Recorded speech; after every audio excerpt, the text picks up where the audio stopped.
하나님의 말씀은 요한복음 6장 41절에서 59절까지입니다.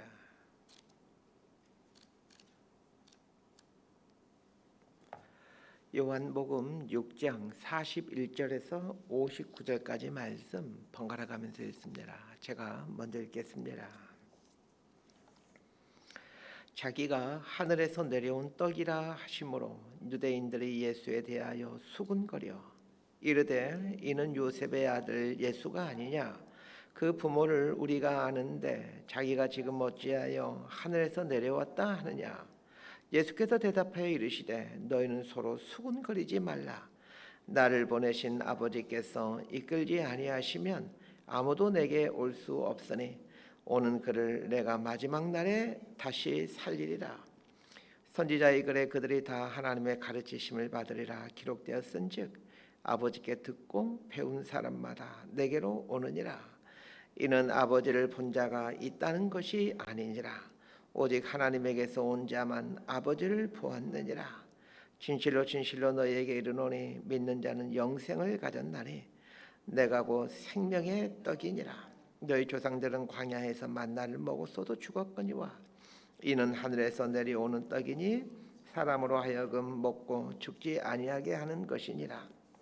나는 하늘에서 내려온 살아있는 떡이니 사람이 이 떡을 먹으면 영생하리라. 내가 줄 떡은 곧 세상의 생명을 위한 내 살이니라 하시니라. 그러므로 유대인들이 서로 다투어 이르되 이 사람이 어찌 능히 자기 살을 우리에게 주어 먹게 하겠느냐? 예수께서 이르시되 내가 진실로 진실로 너희에게 이르노니 인자의 살을 먹지 아니하고 인자의 피를 마시지 아니하면 너희 속에 생명이 없느니라. 내 살을 먹고 내 피를 마시는 자는 영생을 가졌고 마지막 날에 내가 그를 다시 살리리니 내 살은 참된 양식이요 내 피는 참된 음료로다. 내 살을 먹고 내 피를 마시는 자는 내 안에 거하고 나도 그의 안에 거하나니 살아계신 아버지께서 나를 보내심에 내가 아버지로 말미암아 사는 것 같이 나를 먹는 그 사람도 나로 말미암아 살리라. 이것은 하늘에서 내려온 떡이니 조상들이 먹고도 죽은 그것과 같지 아니하여 이 떡을 먹는 자는 영원히 살리라. 59절 함께 읽습니다. 이 말씀은 예수께서 가버나움 회당에서 가르치실 때에 하셨느니라. 아멘. 우리 기독교에서 말하는 구원은 생명이라는 말로 대체할 수 있습니다. 생명을 알기 위해서는 죽음을 알아야 합니다. 생명이 자본이다라는 책에서 고인이 되신 이현영 선생님은 죽음에 대해서 이런 조언을 해주고 있습니다. 어둠을 모르면 빛을 모르듯이 죽음을 통해서만 생명이 보입니다. 중세 수도사들은 메멘토 모리, 죽음을 기억하라 라는 뜻이죠. 메멘토 모리라고 서로 인사했습니다. 요즘은 죽음을 잊어버린 시대입니다. 존재가 아닌 소유에만 관심이 있습니다. 우리가 죽는 존재임을 알면 결코 지금처럼 가진 자와 못 가진 자가 서로 극단적이 될 수 없습니다. 고 이여령 선생님의 진단처럼 존재가 아닌 소유에만 관심을 두고 산다는 것은 생명에 대해 무관심하다라는 뜻이요. 생명에 대해 무관심한 사람이라면 기독교에서 말하는 생명을 소유하지 못한 사람일 것입니다. 예수를 믿음으로 생명을 소유한 사람이라면 그 인생은 소유에서 존재로 관심을 전환하게 됩니다. 요한복음 6장에는 두 개의 사건과 한 편의 설교로 구성되어져 있습니다. 두 개의 사건이란 오병의 기적과 파도를 잔잔케 하신 사건입니다. 이 두 개의 기적을 행한 후에 예수님은 6장 22절부터 71절까지의 긴 설교를 하십니다. 이 설교의 주제는 생명의 떡입니다. 예수님께서 오병의 기적을 행하신 후 생명의 떡에 대한 긴 설교를 하신 것은 사람들이 이 오병의 기적을 통해 육의 양심에만 관심을 가졌지 정작 중요한 영혼을 살리는 영의 양식에 대해서는 별 관심이 없었기 때문입니다. 예수님은 오병의 기적 같은 한 끼 양식을 주기 위해 오신 분이 아닙니다. 영원한 생명 양식을 주기 위해 오신 분입니다. 그래서 예수님은 당신이 생명의 떡임을 반복해서 말씀하시므로 사람은 이 생명의 떡을 먹어야만 된다라고 말씀하고 있는 겁니다. 그러면서 요한복음 6장 22절부터 71절까지의 이 긴 설교 핵심은 이렇게 정리할 수 있습니다. 예수님이 생명의 떡인데 이 생명의 떡을 먹어야 한다로 말입니다. 생명의 떡을 먹는 것이 왜 중요하냐면 이것이 예수를 믿는다는 것의 의미이기 때문에 그렇습니다. 예수를 믿는다는 것과 같은 말이 생명의 떡을 먹는다라는 말입니다. 예수님께서 당신을 가리켜 왜 생명의 떡이라고 말씀하시는 것일까요? 떡, 이 밥과 같은 말이죠. 밥의 가장 큰 특징은 먹는다라는 것입니다. 먹지 않는 떡, 먹지 않는 밥은 아무런 의미가 없습니다. 사람은 밥을 먹지 않으면 죽습니다. 예수님을 믿는다는 것은 예수님을 먹고 마시는 것입니다. 이것이 영생의 삶입니다. 41절에서 43절까지 말씀 함께 보도록 하겠습니다. 시작. 자기가 하늘에서 내려온 떡이라 하심으로 유대인들이 예수에 대하여 수군거려 이르되 이는 요셉의 아들 예수가 아니냐? 그 부모를 우리가 아는데 자기가 지금 어찌하여 하늘에서 내려왔다 하느냐? 예수께서 대답하여 이르시되 너희는 서로 수군거리지 말라. 예수님께서 당신을 하늘에서 내려온 생명의 떡이라고 하자 사람들이 수군거리기 시작합니다. 예수의 부모인 요셉과 마리아도 알고 있고 그가 나사렛에서 태어난 사람이라는 것도 알고 있는데 어떻게 하늘에서 내려왔다고 말하는가? 라고 하면서 수군거립니다. 이들의 수군거리처럼 예수님의 아버지는 요셉이고 어머니는 마리아입니다. 그러나 이것은 예수님에 대한 피상적인 정보입니다. 예수님의 부모님이 요셉과 마리아이고 나사렛 사람이라는 것과 같은 것은 예수님에 대한 정보이지 예수님을 아는 건 아닙니다. 오늘 본문에 나오는 사람들이 예수님에 대한 다양한 정보를 갖고 있었듯이 오늘 우리들은 성경 공부나 설교를 통해 예수님에 대한 다양한 정보를 갖고 있습니다. 그러나 정작 중요한 것은 예수님을 먹고 마시는 교제의 알은 없는 게 아닐까 생각해 봅니다. 자, 그러면 어떤 사람이 예수님께 나와 이 생명의 떡이신 예수님을 먹고 마시는 사람일까요? 44절과 45절 말씀 함께 봅니다. 시작. 나를 보내신 아버지께서 이끌지 아니하시면 아무도 내게 올 수 없으니 오는 그를 내가 마지막 날에 다시 살리리라. 선지자의 글에 그들이 다 하나님의 가르치심을 받으리라 기록되었은즉 아버지께 듣고 배운 사람마다 내게로 오느니라. 아무나 예수님께 나올 수 있는 게 아닙니다. 여기서 나온다라는 말은 믿는다라는 말입니다. 누구나 예수를 믿을 수 있지만 아무나 예수를 믿을 수 있는 건 아닙니다. 그러면 어떤 사람이 예수님을 믿을 수 있는 것일까요? 하나님이 이끌어주는 사람만이 예수님을 믿을 수 있습니다. 그런데 하나님이 어떤 사람을 이끌어 주십니까? 하나님의 가르치심을 받는 사람입니다. 하나님의 말씀을 듣는 사람입니다. 그러고 보면 믿음은 들음에서 난다라는 성경 말씀은 맞는 말입니다. 믿음으로 구원받는데 믿음은 들음에서 생깁니다. 하나님의 말씀은 모든 사람에게 알려져 있습니다. 모든 사람이 하나님의 말씀을 들을 수 있습니다. 그러나 말씀을 거부하는 사람은 하나님의 인도하심을 받지 못합니다. 왜 사람들이 예수님께 나오지 못하는 것일까요? 하나님의 말씀을 받아들이지 않기 때문입니다. 받아들이지 않기에 이끌림을 받지 못합니다. 반면에 그리스도인들은 어떤 사람들입니까? 말씀을 듣는 사람들입니다. 말씀을 듣게 되면 예수님을 믿게 됩니다. 왜 우리가 성경을 읽고 설교를 들어야 하는 걸까요? 성경을 읽으면 예수님을 바르게 믿을 수 있기 때문입니다. 왜 설교를 듣는 것일까요? 설교를 들음으로 예수님을 또 바르게 믿어갈 수 있기 때문입니다. 그리스도인들이 성경을 가까이 해야 되는 이유가 여기에 있습니다. 성경을 가까이 하면 예수님께 더 가까이 갈 수 있기 때문이고 예수님을 바르게 믿을 수 있기 때문입니다. 하나님의 말씀을 배우게 되면 하나님께 이끌려 그리스도 앞으로 갈 수밖에 없습니다. 예수 그리스도 앞에 가게 된 다음에 해야 될 일이 있죠. 자, 48절에서 51절까지 말씀을 함께 읽도록 합니다. 시작. 내가 곧 생명의 떡이니라. 너희 조상들은 광야에서 만나를 먹었어도 죽었거니와 이는 하늘에서 내려오는 떡이니 사람으로 하여금 먹고 죽지 아니하게 하는 것이니라. 나는 하늘에서 내려온 살아있는 떡이니 사람이 이 떡을 먹으면 영생하리라. 내가 줄 떡은 곧 세상의 생명을 위한 내 살이니라 하시니라.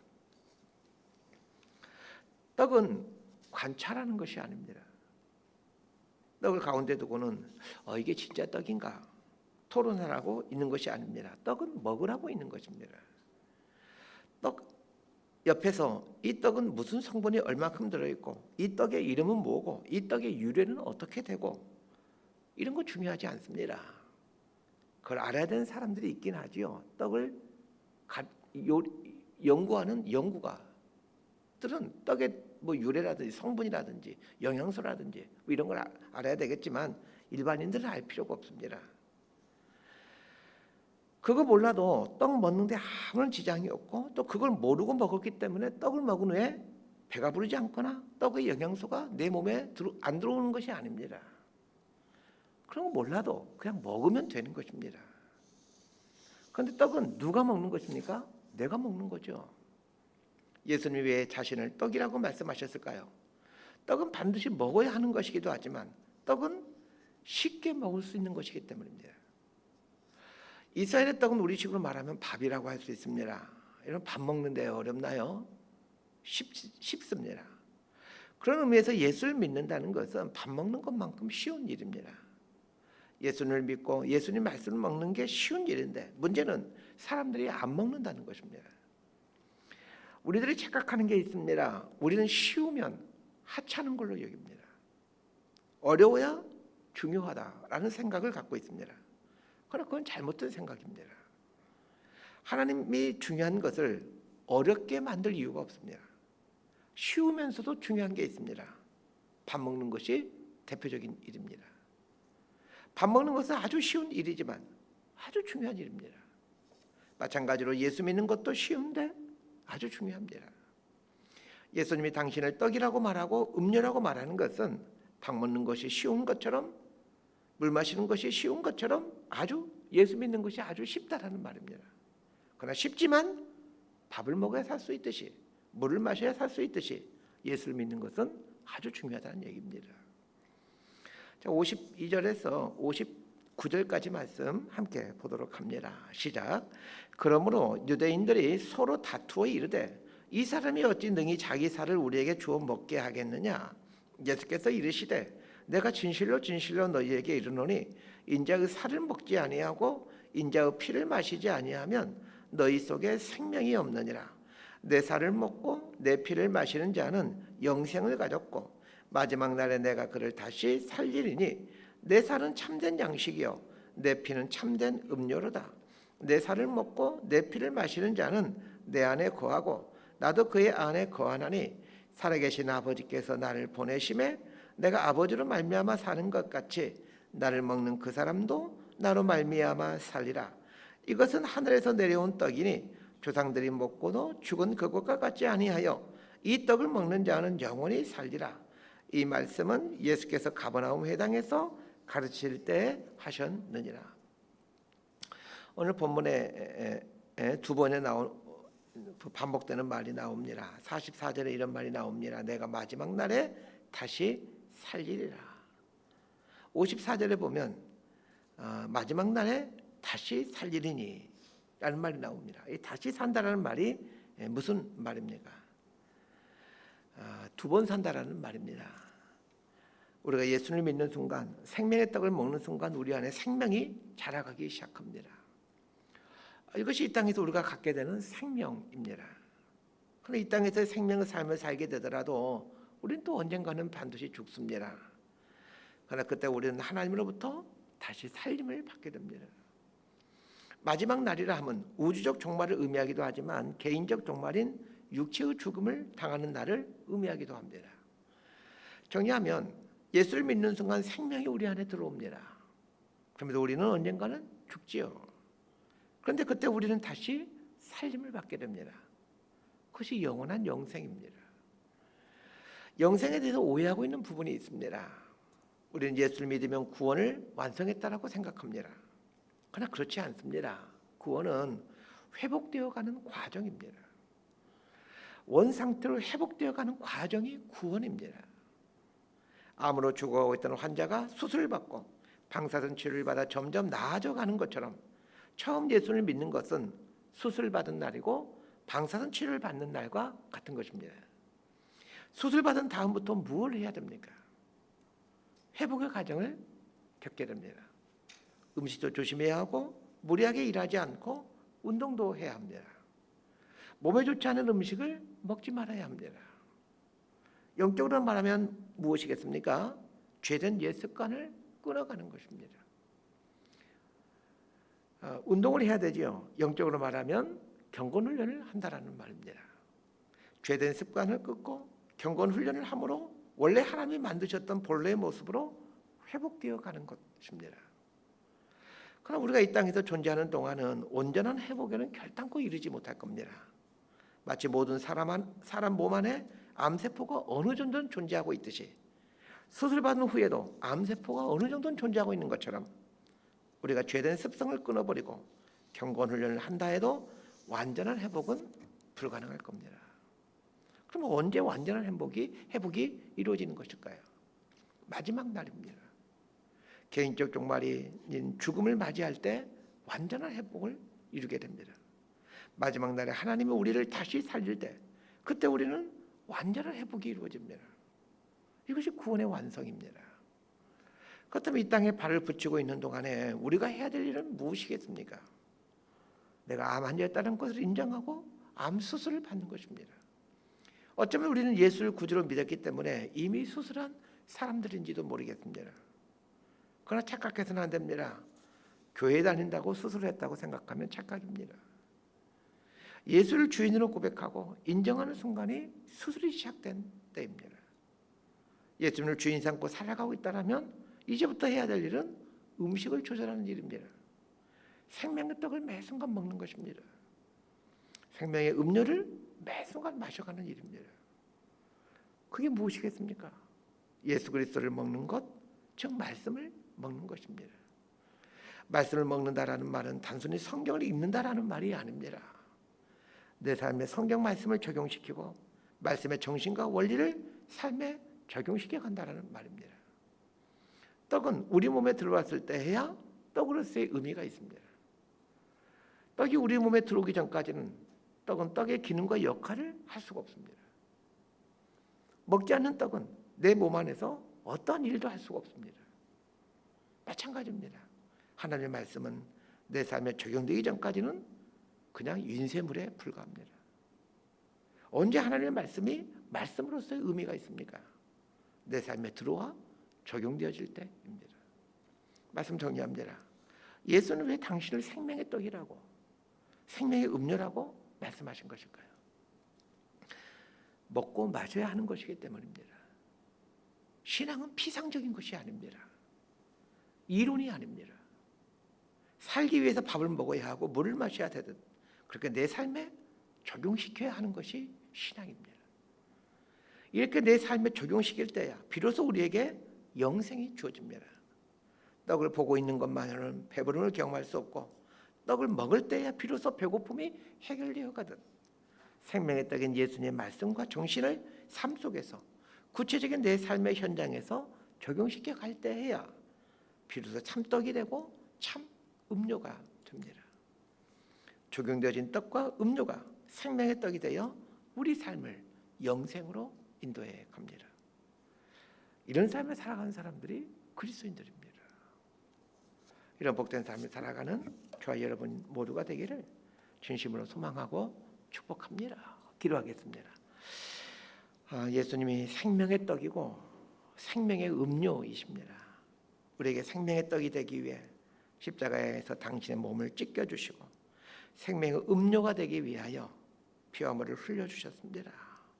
예수님의 몸과 피가 우리를 구원하여 영생을 주신다는 것을 배웠습니다.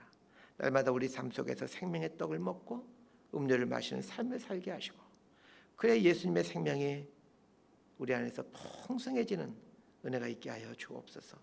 예수님이 말씀이심을 깨닫고 날마다 말씀을 묵상하며 말씀 속에서 하나님을 발견해가는 영생의 삶을 살게 하여 주옵소서. 예수님의 이름으로 기도드리옵나이다. 아멘.